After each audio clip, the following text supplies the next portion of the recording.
मेहर आता है, अल्तमश के ऊपर थप्पड़ मारता है और कहता है अगर तुम अब जो रिश्ते मैंने अपनी बेटी के ऊपर से वार कर फेंक दिए उन्हें मेरे सर पे लाने की कोशिश की तो मैं तुम्हारी और तुम्हारे घर वालों की ज़िंदगी जहन्नुम बना दूंगा। मेहर अपनी बहन को धमकी देता और चला जाता है। बाकी खाला कहती है अभी तक नाश्ता नहीं किया, कर लो, ठंडा हो रहा है, क्यों किसी के लिए अपने आप को सज़ा दे रही हो। शीद रुतबा को कहता है मेरी कॉलेज में जॉब हो गई है, मैं जा रहा हूँ, अगर मैंने तुमसे कोई बात कही हो, हर्ट हुई हो तो मुझे माफ़ कर देना। रुतबा कहती है मेरा दिल मर चुका है, कोई फ़र्क नहीं पड़ता। शीद कहता है एक हादसे की वजह से हम अपने आप को मरा हुआ तो नहीं कह सकते, तुम जिंदा हो, तुम्हारा रात तुम्हारा, तुम अपने पाँव पर खड़ी हुई हो।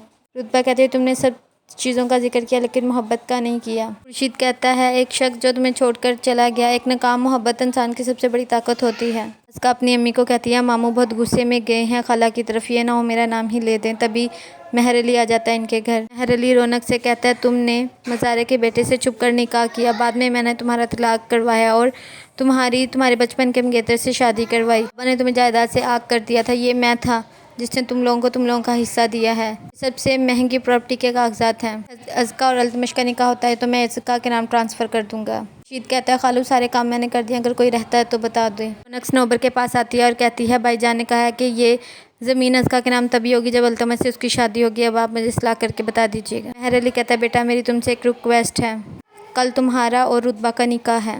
पर अपने बेटे से कहती है तुम रुतबा को तो खो ही चुके हो, अब अज़का को खोने की गलती मत करना, पूरी के चक्कर में आदि से भी जाओगे। मेहर अली रुतबा को कहते हैं तुमने एक दफ़ा अपनी मनमानी करके देख लिया, दोनों को ही शर्मिंदगी उठानी पड़ी है। कल तुम्हारा और खुर्शीद का निकाह है, अगर तुम इनकार भी करोगी तो हमें बुरा नहीं लगेगा। और अल्तमश का निकाह हो जाता है और आरफा इनकी निकाह की वीडियो बनाती है। क्या कहती है सब बाहर फ़ोटोशूट करवा रहे तुम अंदर आ गए हो, तो अल्तमश कहता है मेरी फीलिंग्स को समझने की कोशिश करो। उसका कहती है मेरी मामा कहती हैं जब एक सच्ची और बावफा लड़की किसी मर्द से शादी करती है तो सबसे पहले वो बेवफा औरत का गम भूल जाता है।